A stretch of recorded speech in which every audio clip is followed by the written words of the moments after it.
Que privilégio e que responsabilidade tão grande repousa sobre mim nessa hora.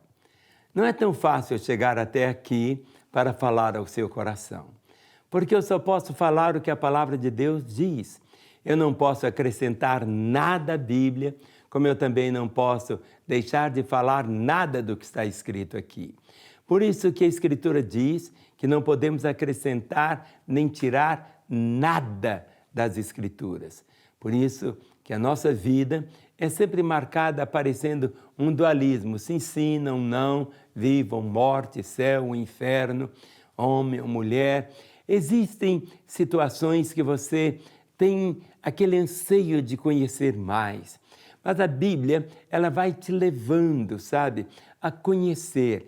Não existe absolutamente nada, nada, nada que você não vai encontrar uma resposta na palavra do Senhor.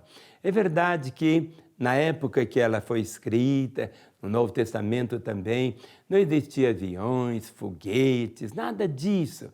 Não havia, era outra realidade. Mas os princípios, a história, ela não se repete. Os princípios da história se repetem. Por isso que encontramos aqui os princípios para a nossa vida. Desde o primeiro homem, lá no Jardim do Éden, que foi Adão, até você, esses princípios estão aqui.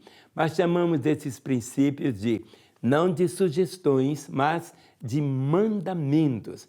E diante dos mandamentos, não existe uma opção dupla, ou é sim ou é não. E os mandamentos do Senhor Deus não são para nos prejudicar ou roubar a nossa alegria. Pelo contrário, os mandamentos do Senhor se tornam em proteção na nossa vida. Para isso eu quero ler para você o que está escrito em 2 Coríntios, capítulo 4, do verso 16 até o versículo 18.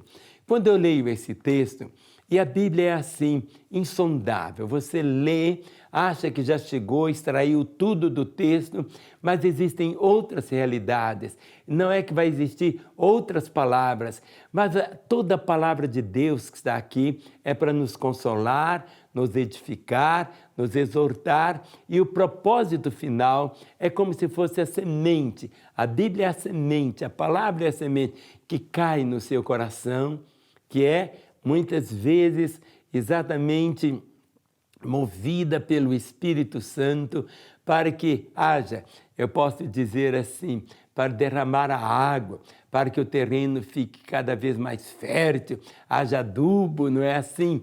Para que essa semente possa florescer. E a semente é a palavra do Senhor. E diz assim a palavra, preste atenção.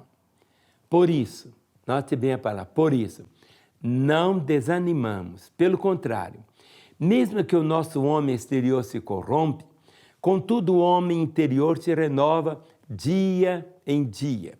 Porque a nossa leve e momentânea tribulação produz para nós eterno peso de glória acima de toda comparação.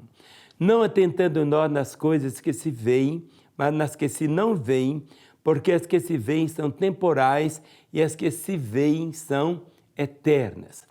Você está me vendo agora. Isso é temporal. Isto é temporal.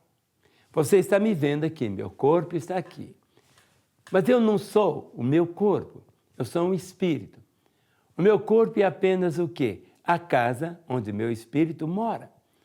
Um dia, esse corpo vai ficando tão velhinho, tão velhinho, tão velhinho, é como se fosse uma casa. A casa vai ficando tão velhinha, tão velhinha, tão velhinha, que o morador um dia tem que sair, porque a casa vai cair, não é assim? Por isso que a Bíblia diz que o homem está destinado a morrer uma só vez, vindo depois o quê? O juízo. Não existe uma segunda volta.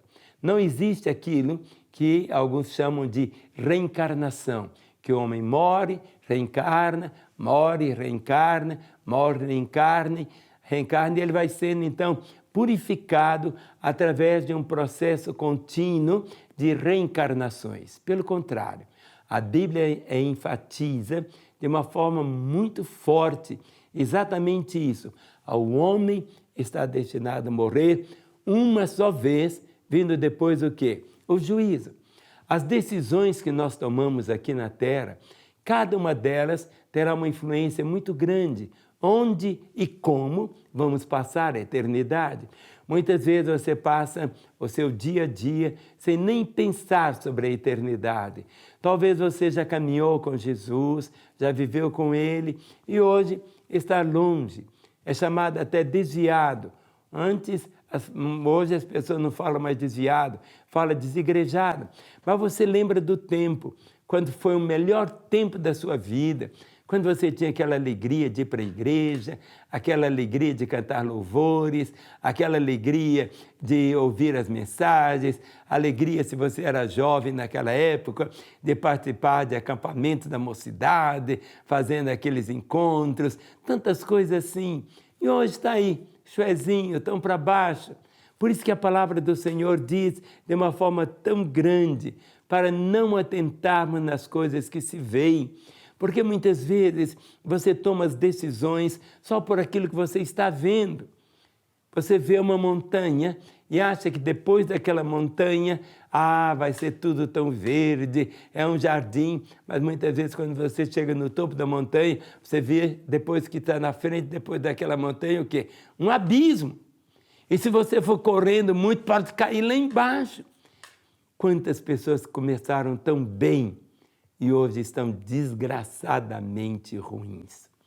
Quantas pessoas que tinham a Bíblia igual eu, que pregavam, e hoje estão longe. É como o filho pródigo. Não adianta ir para a terra distante, achando que lá vai encontrar sentido para a vida. Mas não é isso, a vida não se resume aos prazeres que Satanás pode oferecer. Porque Satanás é um enganador. Muitas vezes ele promete tantas coisas e você vai atrás das promessas dele. E ele cumpre aquelas promessas em te dar uma mulher nova, a te dar um marido novo, a te dar um carro, a levar você a jogar na loteria e você vai ganhar, aí você fazer isso. Compreende? Tantas coisas. Ele é o enganador. Ele é um enganador. Satanás engana. A voz dele é tão interessante.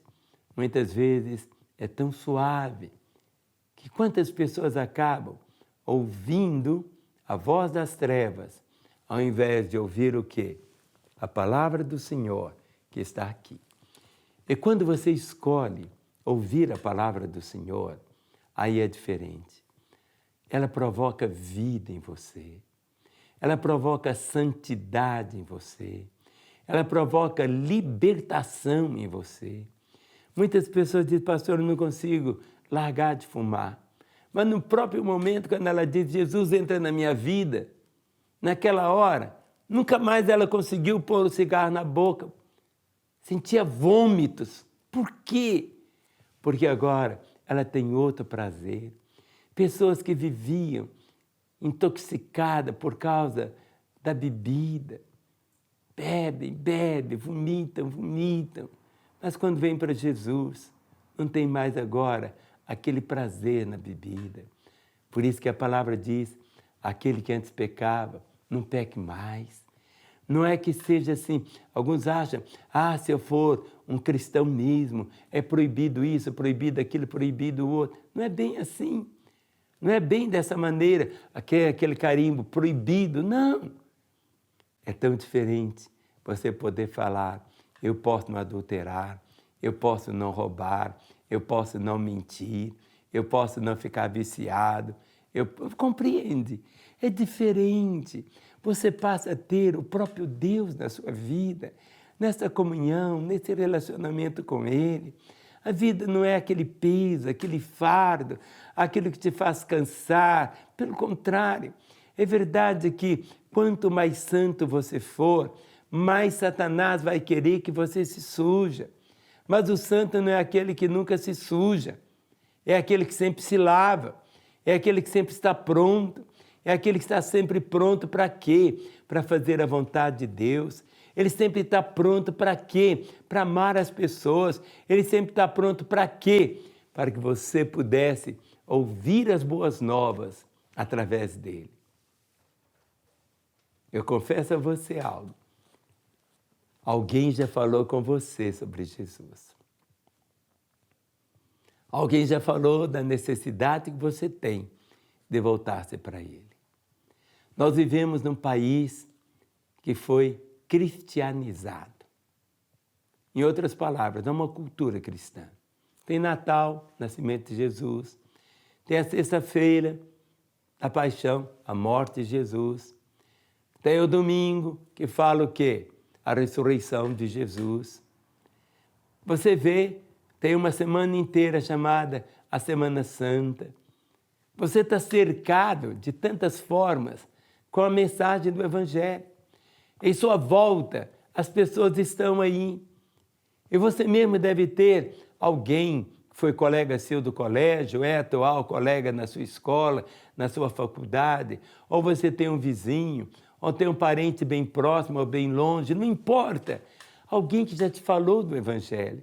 Mas muitas vezes você vem com aquela desculpa tão esfarrapada. Não, um dia minha hora vai chegar. Não, um dia minha hora vai chegar. Sabe que hora que vai chegar? O dia da sua morte. Ninguém sabe o dia da sua morte. Ninguém, nem eu, nem você. Nem a pessoa mais santa sobre a face da terra. A única pessoa que sabe o dia da sua morte é aquele condenado à morte lá nos Estados Unidos, que tem um dia para a sua morte. Mas muitas vezes no dia da morte que ele vai ser executado, aí há uma situação lá no júri do que aconteceu de errado, aí adiam a condenação dele, compreende? Adia a pena, mas depois acaba matando do mesmo jeito. Mas o que eu quero falar é que você precisa estar pronto. Você não presta para viver longe de Deus. O que significa isso? Significa que se você voltar-se realmente para Ele, tudo em sua volta, onde você passar, você vai deixando uma esteira diferente, uma impressão diferente, tudo toca a sua vida. A salvação não é que você vai ficar agora, cara amarrada, nada disso. Seu rosto agora tem um sorriso, seu rosto tem paz, seu coração está cheio de amor, cheio de misericórdia. Quantas vezes eu vejo aqui em Lagoinha como chega uma pessoa, antes era aquela pessoa assim, tão dura, tão ríspida, tão assim, eu posso dizer, indialogável, mas no momento quando ela vem para Jesus, tudo muda, tudo é tão diferente. Eu olho para cada um e vejo aquele brilho nos olhos, aquela certeza da salvação. Vejo meus irmãos cantando, levantando as mãos, adorando o Senhor, glorificando a Ele. Tudo por quê? Porque vieram para os braços de Jesus. E o Senhor disse, eu nunca te deixarei, eu jamais te desampararei. Do modo como você chegou, Ele não vai te deixar do modo como você está. Ele muda, Ele transforma. Cada uma das suas feridas, Ele cura. Aqueles pensamentos mais horríveis que você alimentava, aqueles desejos tão inóspitos, aquelas coisas que te prendiam a vícios os mais absurdos, num estalar de dedo. Como? Como? Você não ficou internado para libertar disso? Ficou internado numa casa, 1 ano, 2 anos, 6 meses? Não. No momento quando você voltou para Ele, Ele se voltou para você. Aliás, Ele sempre está voltado para você. Por isso que a cruz tem os braços abertos.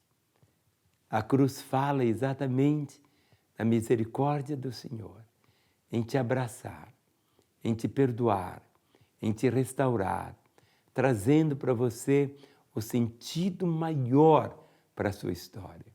Eu te abençoo, para que você coloque no seu dia a dia tudo que você ouviu, desfrutando da boa, perfeita e agradável vontade do Senhor.